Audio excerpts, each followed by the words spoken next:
Comme la nuit est profonde dans les cales d'un navire négrier, et comme le chemin est long, je voulais être l'oiseau, je voulais être le vent, mais c'est dans l'obscurité de la cale que j'ai vu clairement comment tourne le monde. Que noite mais funda calunga, no porão de navio negreiro, que viagem mais longa candonga, ouvindo o batuque das ondas compasso de coração de pássaro no fundo do cativeiro. É o samba do mundo calunga, batendo samba em meu peito, caro cabile si e cao, ok aroque. No outro lado du mar, de l'autre côté de l'océan, il y a un pays vert, feuillu, avec des fleuves sans fin et des milliers de kilomètres de sable blanc. Et imagine qu'au sud de ce pays, il suffise de creuser pour trouver de l'or. Et imagine que de l'or, il y en aurait tant qu'on le transporterait par galions entiers. Un paraíso, un paradis, bien sûr. Un enfer, bien sûr. Comme toujours, ça dépend pour qui. Quem me pariu foi o ventre de navio, quem me ouviu foi o vento no vazio, do ventre escuro de porão, vou baixar no seu terreiro, e parai o machado trovão, e pa justiça de guerreiro.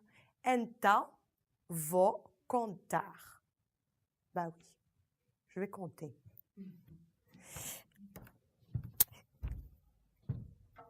Aconteceu, ça s'est passé en 1700 et des brouettes.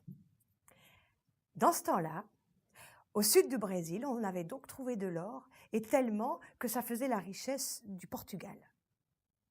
Il fallait des gens pour creuser la terre. Il fallait des gens pour acheminer l'or des mines jusqu'au bateau. Alors on a fait venir des esclaves. De tout le golfe de Guinée, on a fait venir des esclaves, et même du Congo, là-bas, dans les terres. Et c'est comme ça qu'au milieu du XVIIIe siècle est arrivé au Brésil celui qu'on a appelé Chico Rei. Chico, le roi. Et qui là-bas est devenu une vraie légende. No outro lado do mar. É samba, o batuque das ondas nas noites mais longas me ensinou a cantar. É samba,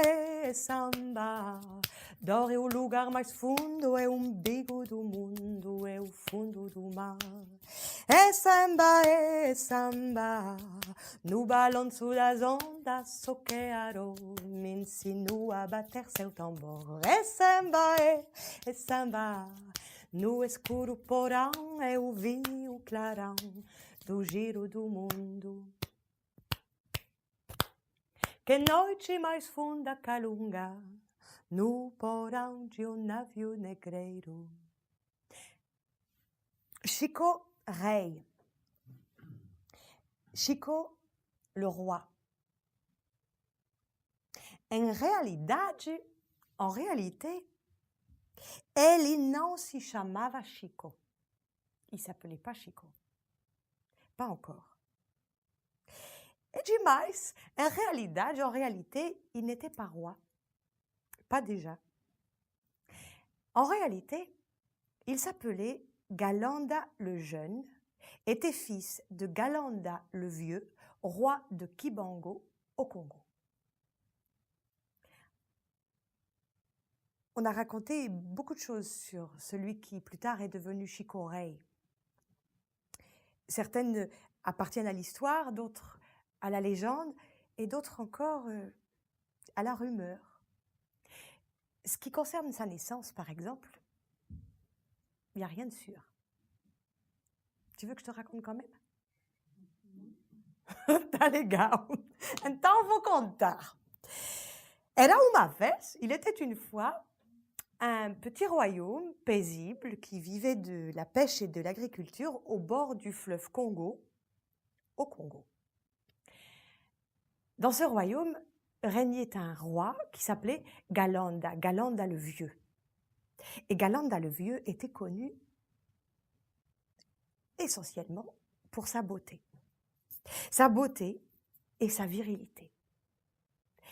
Il avait de nombreuses épouses, mais on disait que les femmes faisaient des voyages juste pour le voir. Et que quand elles l'avaient vu, elles ne voulaient plus repartir. On ne parlait dans le royaume à cette époque que de la beauté et de la virilité du vieux roi Galanda. Et on dit que sa réputation a fini par descendre tout au fond de la terre, très profondément, là où vivait un être répugnant. Ces êtres-là, qu'ils vivent en terre bantoue, au Congo, ou Yoruba, au Dahomey, ou bien à Cuba, à Haïti ou au Brésil, ils portent des noms différents, mais ce sont toujours des êtres répugnants, avec des sabots aux pieds, la peau pleine d'écailles. On dit que rien que de les voir donne envie de vomir, qu'ils sentent une odeur abominable. Et au Brésil, on les appelle Yaba. Enfin, on raconte que la réputation du roi Galanda était descendue tout au fond de la terre jusqu'à un être comme celui-là. Répugnant, mais femelle. Une Yaba. Et cette Yaba,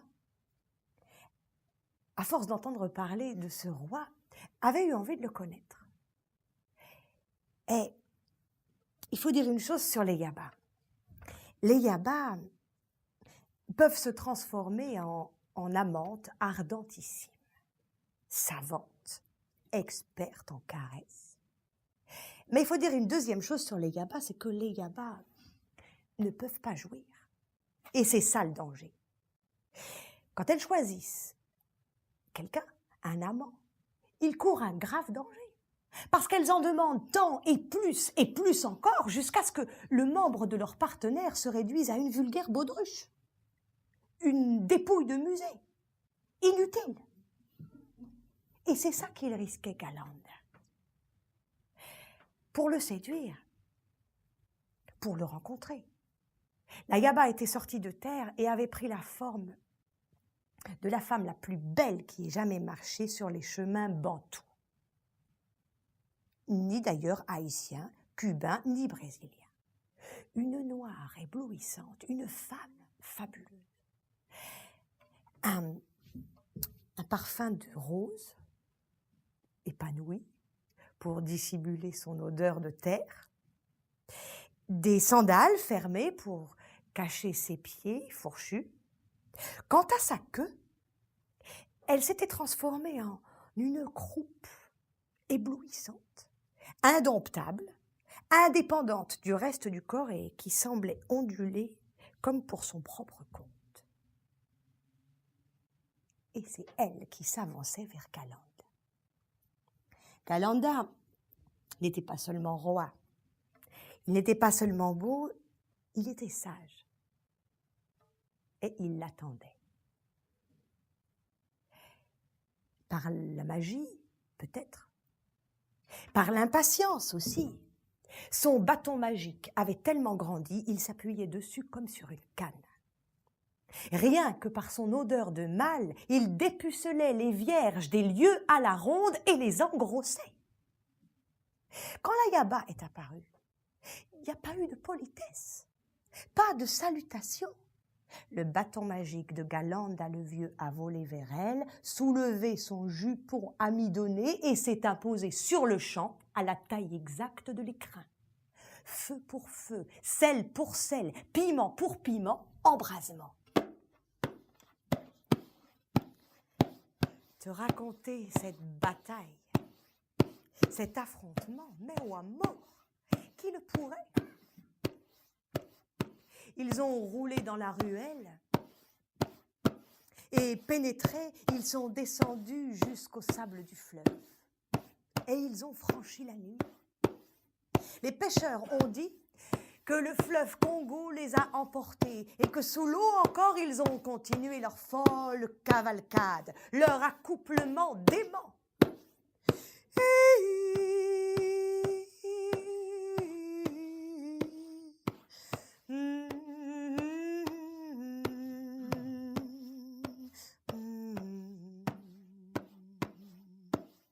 Venha, venha, meu amor, venha, venha, meu bem. Venha, venha, meu amor, venha, venha, meu bem. Venha, venha, meu bem. La Yaba n'avait pas espéré une telle résistance. Elle n'avait pas non plus imaginé pareil contentement. Poinçons de sel, piment de miel, délices des délices, une merveille, une rareté de cirque. Toute la journée a duré le grand tournoi, l'orgie suprême, sans interruption, 10 000 coups en un seul, et la Yaba,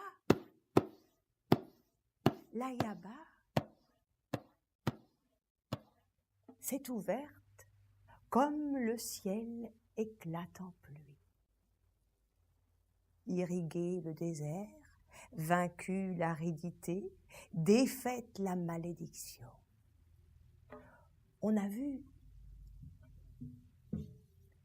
à la surface du fleuve Congo un éclair. Et tout d'un coup, la Yaba n'était plus la Yaba. Elle était devenue femme. Meu amor, meu bem, venha, venha, meu amor. Venha, venha, meu bem, venha, venha, meu bem.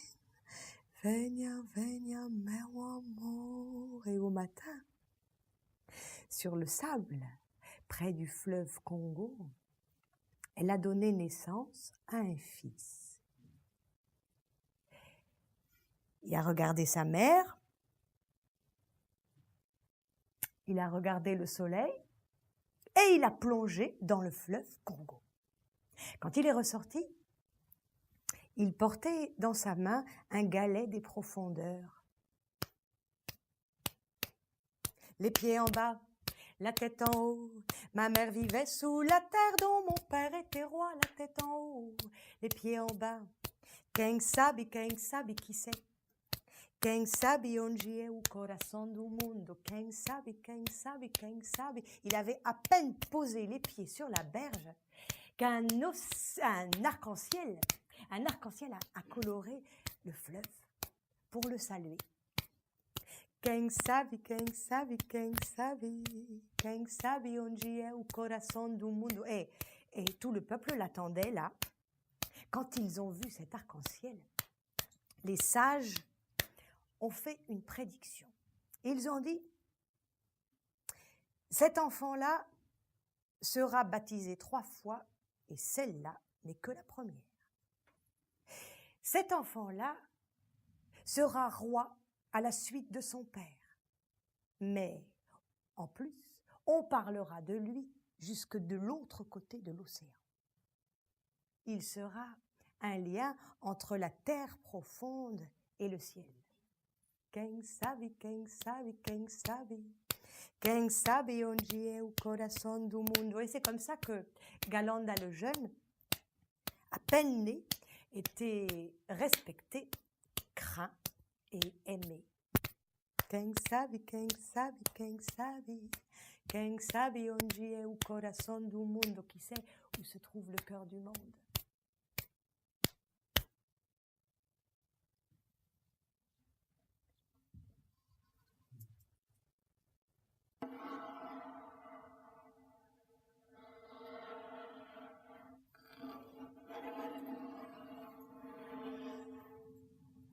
Comment il s'est retrouvé les fers aux pieds? Comment il est monté un jour sur la Madeleine, un navire négrier. Você pode imaginar, não é? Les Portugais avaient des comptoirs dans toute l'Afrique de l'Ouest et aussi au Congo. Un jour, une expédition est rentrée à Kibango, il y a eu une bataille. Galanda le vieux et ses épouses ont tous été égorgés.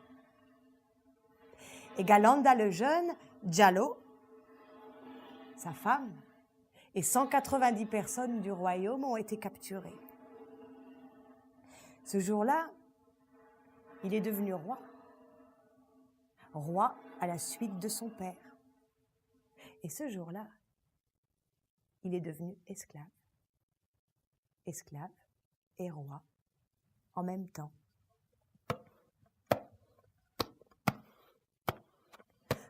Kolonombolo yenidu. Kolonombolo yenidu. Waye isibi hayewitu miledi. Naye bochemavo. Allongés dans les cales du navire, serrés les uns contre les autres, enchaînés, nourris une fois par jour à la louche d'une soupe avariée directement dans leurs mains tendues. Ils n'étaient plus des hommes, juste du bois d'ébène. Kolonombolo yenidu. Waye isibi haye widledi bojemavo. 9 février 1740. Avons mis le cap à l'ouest-sud-ouest pour la descente du fleuve, puis au nord vers le golfe de Guinée. À Ouida, nous compléterons la cargaison de nègres Nago, Agomé, Djedje. Huese dudu donetone, kolonombolonu yenidu. 18 février 1740. Nous sommes arrivés à Ouida. Nous avons, selon les instructions, donné 3 coups de canon pour nous faire annoncer et faire préparer les lots.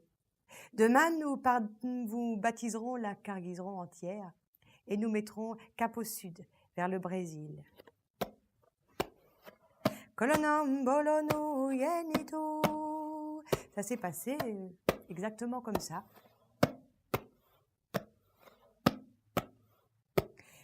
Ils ont fait descendre tout le monde sur la plage. Le capitaine du bateau, la Madeleine, le capitaine en costume et en chapeau, sur la plage, les a baptisés, les uns après les autres. Baptême à l'eau de mer, baptême d'esclave. Galanda est devenu Francisco Chico. Sa femme, Diallo, est devenue Isabel. Et les autres, Antonio, Cassiel, Rosa, Jussiaria. Avec les autres, ceux qu'on venait d'acheter au roi d'Abomey, avec les autres, on les a fait tourner autour d'un arbre, l'arbre aux ancêtres, pour leur signifier que cette fois-ci, ils partaient et qu'ils devaient tout laisser, même les ancêtres et même les dieux. Galanda Chico n'avait Dieu que pour sa femme, Diallo, Maria, un peu plus loin. Ça s'est passé très vite. Elle s'est retournée vers lui, elle lui a dit « Je suis une reine et jamais je ne serai esclave » et elle est tombée. Les gardes se sont précipités sur elle, mais c'était trop tard. Elle était morte. Kolonombolonu yenidu, 20 février 1740. Avons perdu une négresse Congo. Ces animaux sont parfois si lâches qu'ils retournent leur langue pour l'avaler et se faire mourir. Nous n'avons pu l'en empêcher. C'est une belle perte, elle était vigoureuse et capable de mettre bas. Kolonambolonu yenitu Waye isibihaye wetu mileti.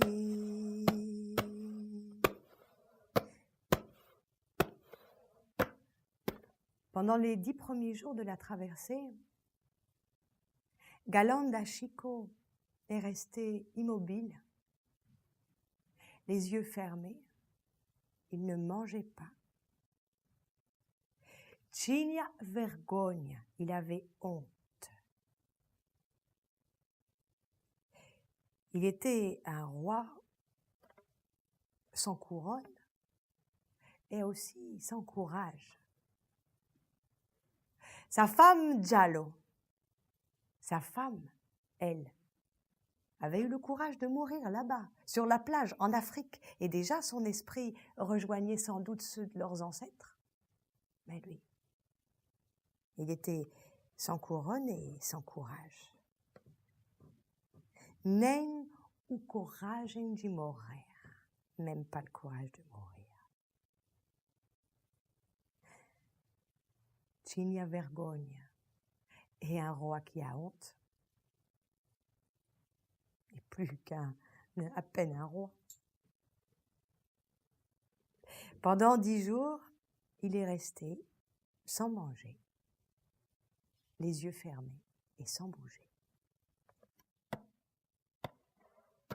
Ce n'est que le 11e jour qu'il s'est rendu compte que il était enchaîné à une inconnue qui chantait. Une daoméenne, baptisée en même temps que lui sur la plage. Les Portugais lui avaient donné le nom de Iphigénia. Galanda Chico ne comprenait pas sa langue, pas du tout. Mais il pouvait quand même sentir sa force, sa détermination, son courage. Cette femme chantait, priait sans doute ses dieux, Oya, Obatala, Shango, Ogun. Elle chantait pour elle, pour lui peut-être. À partir de ce jour-là, il s'est remis à manger et il a observé cette femme.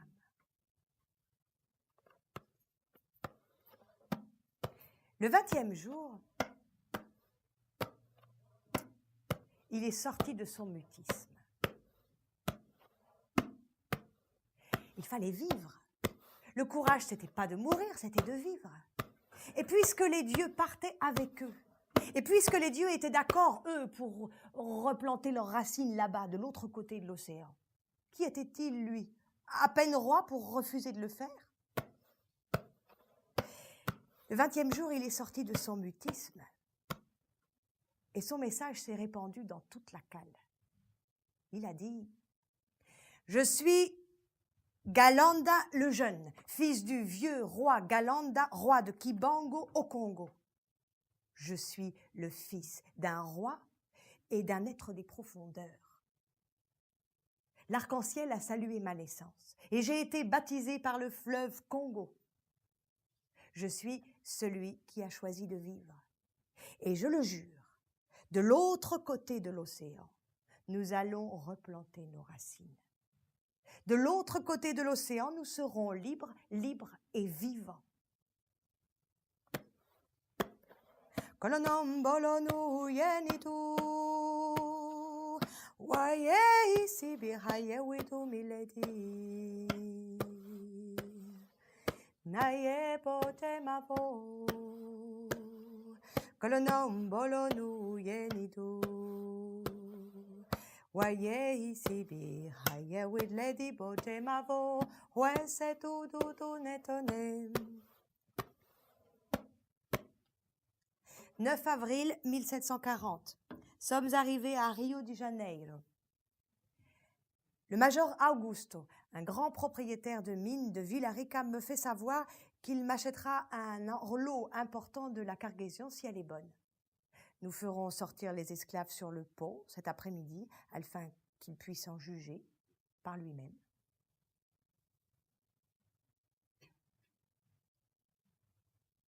Après 50 jours passés dans les cales d'un bateau,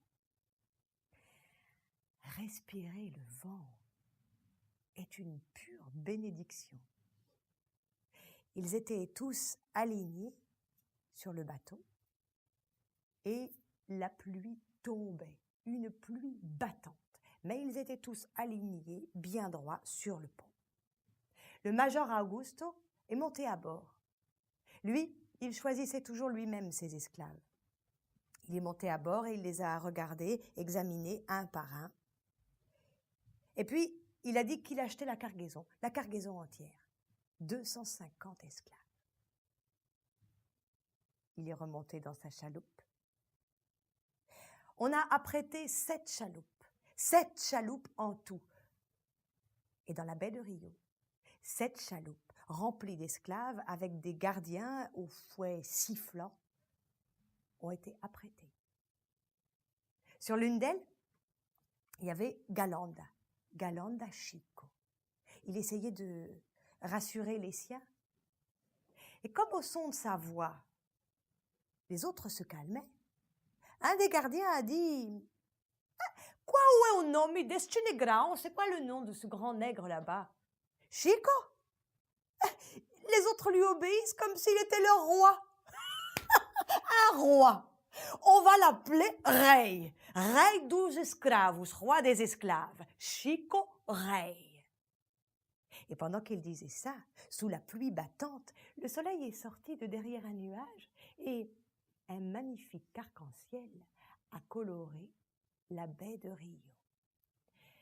Ce jour-là, d'avril 1740, Chico le roi, a été baptisé pour la 3e fois. Les pieds en bas, la tête en haut, ma mère vivait sous la terre dont mon père était roi, la tête en haut, les pieds en bas. Quem sabe, quem sabe, quem sabe, quem sabe onde é o coração do mundo? Qui sait, qui sait, qui sait, qui sait où se trouve le cœur du monde?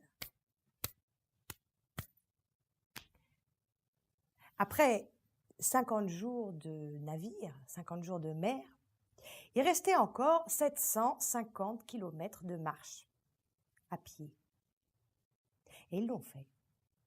Avec les fers aux pieds, ils l'ont fait. D'abord, la route longe la côte et puis elle s'enfonce dans la forêt tropicale, la Mata Atlântica. Et Chico était le seul à n'avoir pas les fers aux pieds parce que les gardiens avaient bien vu que s'il le laissait libre de ses mouvements, lui, il leur rendait de grands services. C'est lui qui distribuait l'eau. C'est lui qui empêchait les uns et les autres de se disputer, de se bagarrer. C'est lui qui les rassurait quand la route n'était plus qu'un pont de planches et de cordes au-dessus de précipices très hauts et très impressionnants. Ils avaient bien compris que s'ils le laissaient libre, Chico le roi, sur la Estrada Real, la route royale, la route de l'or, il leur rendrait des grands services. Après la forêt tropicale, il y a encore au moins 300 kilomètres de montée et de descente, de hauts plateaux où il fait très chaud, et puis des vallées où il fait très froid la nuit. La nuit, Iphigénia, la Daoméenne, Iphigénia chantait.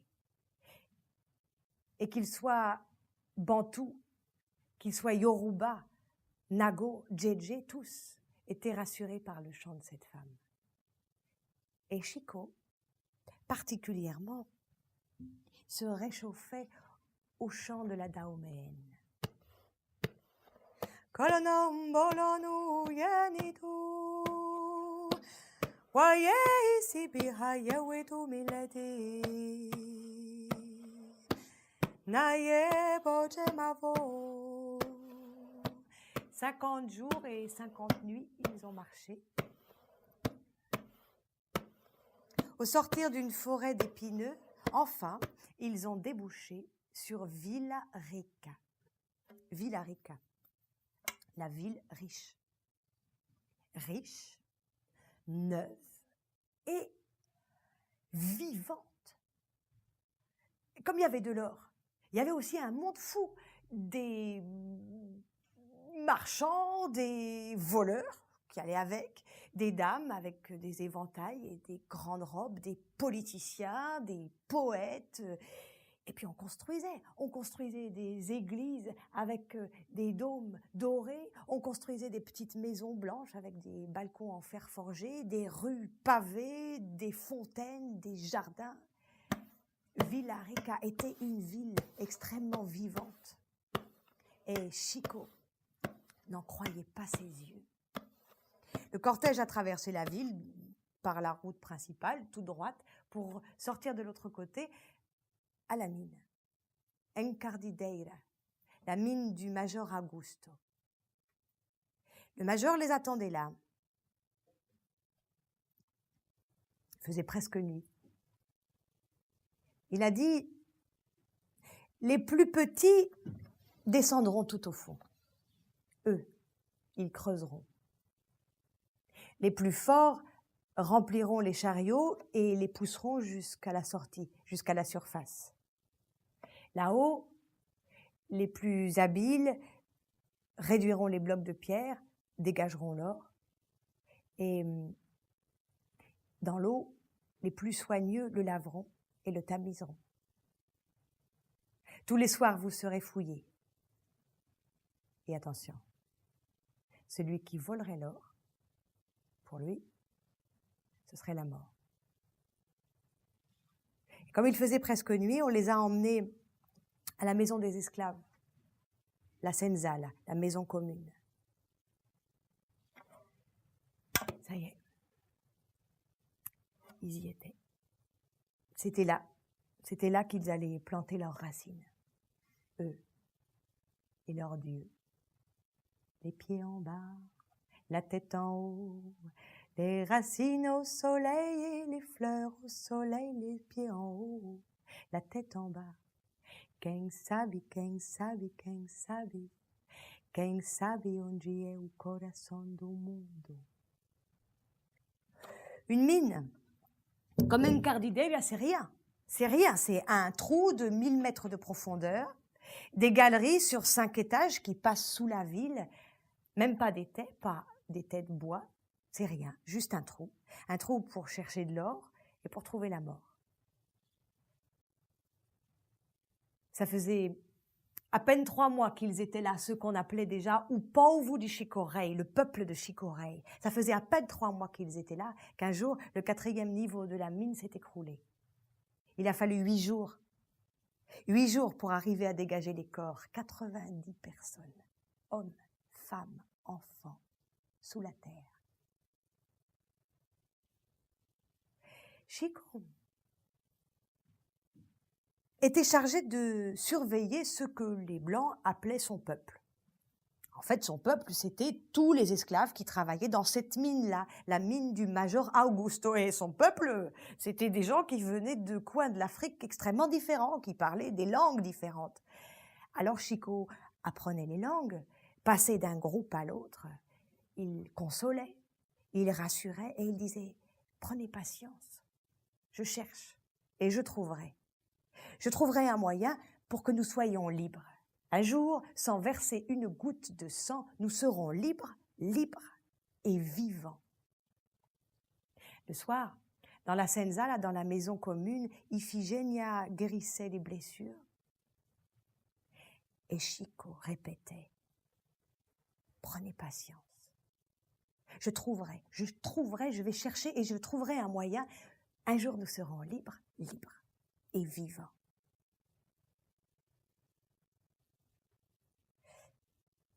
Mais comment prendre patience quand on souffre? Il y avait une partie des esclaves qui prenaient la route royale à l'envers pour descendre vers le port pour acheminer l'or à dos d'hommes vers les bateaux. Et cela, quand ils remontaient, ils apportaient d'étranges nouvelles. Ils disaient que dans la montagne, il y avait des villages cachés, des quilombos, comme des morceaux d'Afrique cachés dans la montagne. Il disait qu'il y avait des morceaux d'Afrique cachés dans la montagne et que dans ces villages-là, on pouvait y aller. Si on arrivait à s'enfuir dans ces villages-là, on était à l'abri.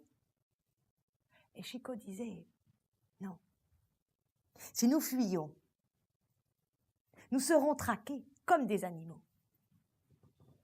Et comme des animaux, si nous fuyons, nous serons tués. Prenez patience. Je cherche et je trouverai un moyen pour que nous soyons libres sans verser une goutte de sang. Et comment prendre patience quand on souffre? Un jour, un groupe est parti. Des hommes forts et rapides. Ils sont allés chercher des machettes dans la cabane aux outils pour se frayer un chemin, et ils sont partis. Ils ont promis qu'ils allaient revenir. Quand ils auraient trouvé le village caché, le morceau d'Afrique caché dans la montagne, ils ont dit qu'ils allaient revenir pour chercher les autres. On les a vus revenir dès le lendemain matin. Juste leur tête sur des pieux de bois portés par des soldats. Kolonambolonu yenitu Kolonambolonu yenitu Waye isi bihaye wetu mileti Naye boche mavo. Quand il n'avait plus de courage, Chico allait voir la Dahoméenne Iphigénia. Pour elle, pour lui, elle se faisait douce. Elle lui chantait des chansons et elle lui disait « Mon roi ». Elle lui disait « Mon roi, je crois que comme tu l'as dit, nous allons trouver un moyen de reprendre racine ici, un moyen d'être libre sans verser une goutte de sang, mais pas par la force. Je crois que nous y arriverons par la ruse. Vois-tu, autrefois, au Dahomey, mon père était un commerçant riche. Et un de ses clients lui avait fait un cadeau précieux. C'était un oiseau. Un perroquet savant, très fort en affaires. D'ailleurs, mon père ne voulait plus d'autres conseillers que cet oiseau-là, ce perroquet-là. Et tous les jours, il venait lui rendre visite, il lui demandait conseil et le perroquet, de bonne grâce, lui donnait ses conseils. Mais tous les jours, le perroquet lui disait « Et la liberté, mon maître, quand est-ce que tu me la donneras ?» Et mon père lui disait « Tu es mon plus cher conseiller et tu es comme un ami. Pour moi, je te ferai construire, si tu veux, une cage en or. Mais la liberté, non. Ce serait comme m'arracher le cœur de te laisser partir.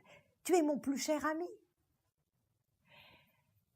Et la vie a continué comme ça.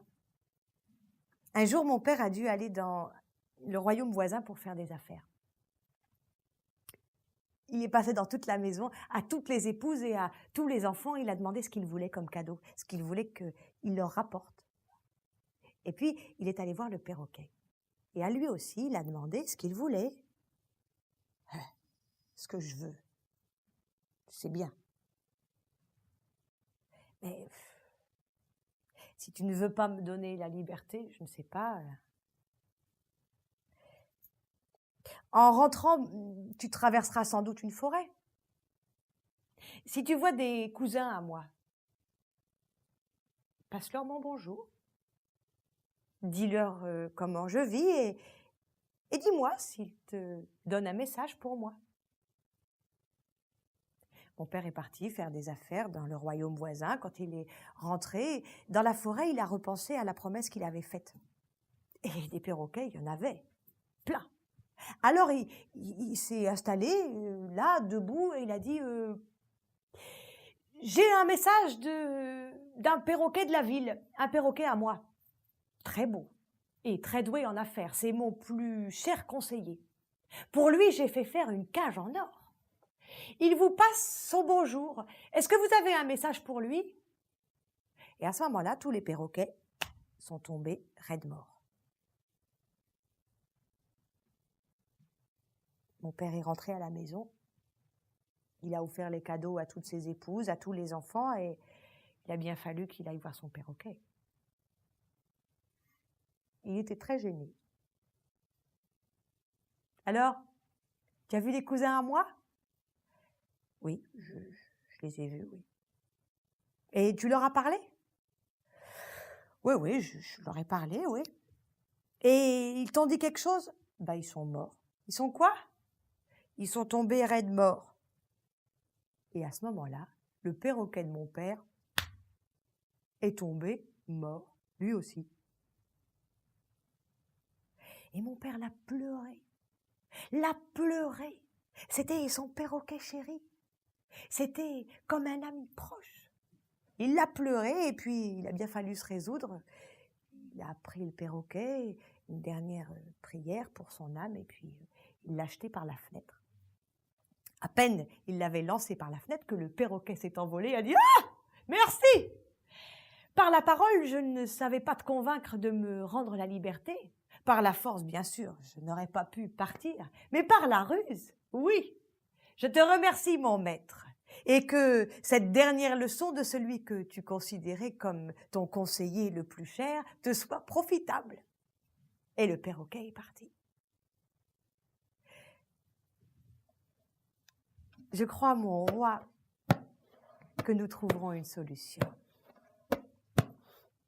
Un jour, comme tu l'as dit, nous reprendrons racine ici, de ce côté de la mer, mais pas par la force, par la ruse.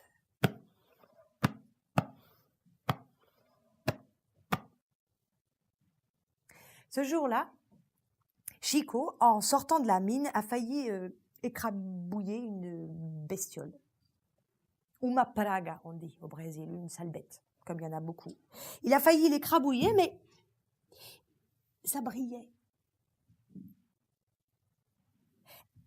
Alors il a regardé d'un peu plus près. Et entre les antennes de la bestiole, il y avait de toutes petites paillettes d'or. Le soir même, Chico a convoqué ce que les Blancs appelaient « o povo de Chicorei », son peuple, en secret, dans la Senzala. Et il a dit « J'ai trouvé ». Il faudra d'abord de la patience et du courage. La loi des Portugais nous autorise à travailler les dimanches et jours fériés. Et ces jours-là, nous pouvons garder les gains pour nous. La loi des Portugais nous autorise à acheter notre liberté. Bien sûr, la liberté coûte cher. Et nous, chacun, on a à peine de quoi manger. Mais imaginez que nous mettions tous les gains ensemble. Nous devons jurer de travailler les dimanches et jours fériés, plus encore que pendant toute la semaine. Et puis, la ruse. Nous sommes fouillés tous les soirs. Mais quel gardien aurait l'idée de fouiller nos cheveux? Je veux que nous jurions de laisser pousser nos cheveux et nos barbes jusqu'à ce que le dernier d'entre nous soit libéré. Je veux que tous les soirs, nous nous lavions les cheveux à la fontaine de la Senzala, la maison des esclaves, jusqu'à ce que le dernier d'entre nous soit libéré. Et enfin, la mise en commun. Chaque paillette d'or, chaque pièce d'argent, nous la mettrons dans la boîte, dans la caisse commune, jusqu'à ce que le dernier d'entre nous soit libéré. Ils ont voté et ils ont été d'accord. Et à partir de ce jour-là, ce que les Blancs appelaient « o povo de Chicorei » À partir de ce jour-là, ils ont commencé à laisser pousser les barbes et les cheveux. À partir de ce jour-là, les dimanches et jours fériés, ils ont travaillé comme des fous. Et l'argent revenait à la caisse commune. Et l'eau de la fontaine des esclaves, l'eau de la Senzala, tous les jours, brillait un peu plus. Au bout d'un an, il y avait assez d'argent et assez d'or. Au bout d'un an, il y avait assez pour libérer 2 esclaves. Et c'est Chico, le roi, qui les a choisis. Il a choisi un qui, chez son père, travaillait les champs, travaillait la terre. Il a dit, toi, tu feras ce que tu savais faire. Tu feras pousser le manioc. Tu feras pousser le maïs et le melon qu'on fait ici. Et à la femme, il a dit, toi, chez mon père, tu faisais à manger. Eh bien, ici, tu feras ce que tu savais faire là-bas. Tu feras des beignets de légumes, tu feras des pâtés et au marché, tu les vendras. Et l'argent reviendra à la caisse commune. Et nous, on continue. 6 mois plus tard, on a pu acheter un peu de terre, un lopin de terre pour faire pousser des cocotiers, des bananiers. Et l'argent revenait à la caisse commune. 6 mois plus tard, on a pu faire libérer encore 2 autres esclaves, et puis 2 autres, et 2 autres, et 2 autres encore. Après ceux qui cultivent, après ceux qui cuisinent, c'était des bâtisseurs. On a acheté un terrain et on a commencé à construire une maison. Et l'or et l'argent revenaient à la caisse commune. Au bout d'un an encore, la maison était terminée, elle était belle. Elle était digne d'un roi. Alors, Chico a été libéré. Et Iphigénia. Et tous les deux, ils se sont mariés à Nossa Senhora do Rosário dos Pretos, Notre-Dame du Rosaire des Noirs. Et pour la première fois, à Villa-Rica, il y a eu un mariage d'un homme et d'une femme noire et libre. Et pour la première fois, les cloches de l'église, fondues au Portugal, ont été battues par des hommes noirs et libres. Et c'était une autre musique. Chico avait la barbe qui poussait tellement long, avait les cheveux tellement longs, et il continuait à travailler dans la mine. L'argent revenait à la caisse commune. Iphigénia, elle guérissait les malades, elle interprétait les rêves, elle lisait les signes, et les maîtres blancs payaient des fortunes. Et l'argent revenait à la caisse commune. Les libérations se sont accélérées, et un jour, ceux qu'on appelait o povo de Chico Rei, bien plus nombreux que ceux partis d'Afrique sur la Madeleine, ce qu'on appelait o povo de Chico Rei, le peuple de Chico Rei tout entier, a été libéré. Ce jour-là, un 6 janvier 1747, jour des rois, Chico, le roi, Iphigénia, sa reine, et 450 hommes, femmes, enfants, avec des tambours, habillés de robes somptueuses et de manteaux magnifiques, ont défilé dans les rues de Villa-Rica. Ça a été a primeira congada, o primeiro carnaval. Que noite mais funda calunga, no porão de navio negreiro. Que viagem mais longa condonga, ouvindo o batuque das ondas com passo de coração de pássaro no fundo do cativeiro. É o samba do mundo calunga, batendo samba em meu peito, caro cabile si é cao, oke aroke. On dit que Chico a acheté la mine, Encardideira, la mine épuisée, à son ancien maître. On dit que peut-être la mine avait été mal fouillée. Ou peut-être la terre a voulu rendre grâce à ces hommes qui chantaient dans les galeries. On dit qu'un jour de pluie et de soleil, un magnifique jour d'arc-en-ciel, La mine s'est mise à donner de l'or, de l'or, de l'or. Quem me pariu foi o ventre de navio, quem me ouviu foi o vento no vazio. Do ventre escuro de porão, vou baixar no seu terreiro. E parai o machado trovão, e pa justiça de guerreiro.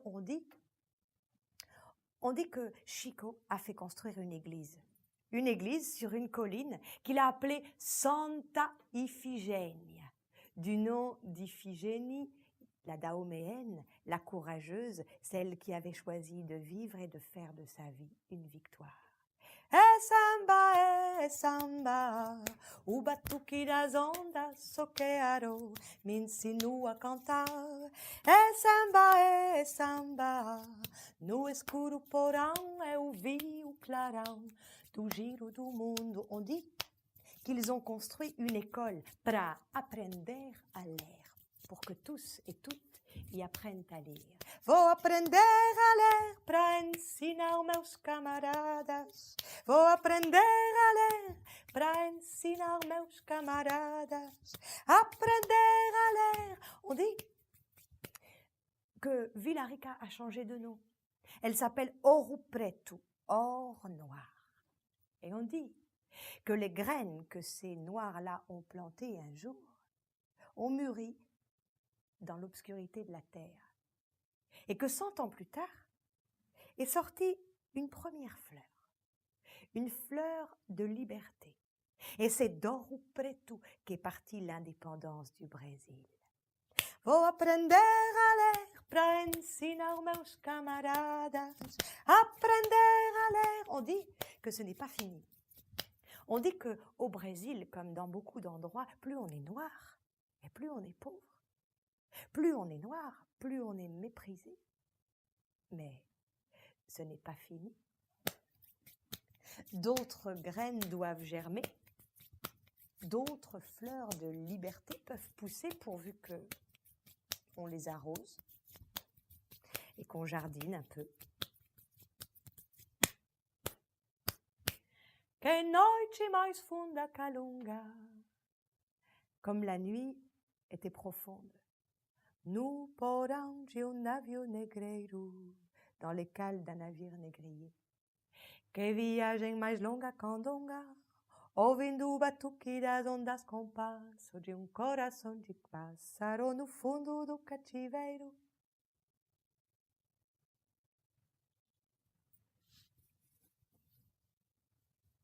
Merci.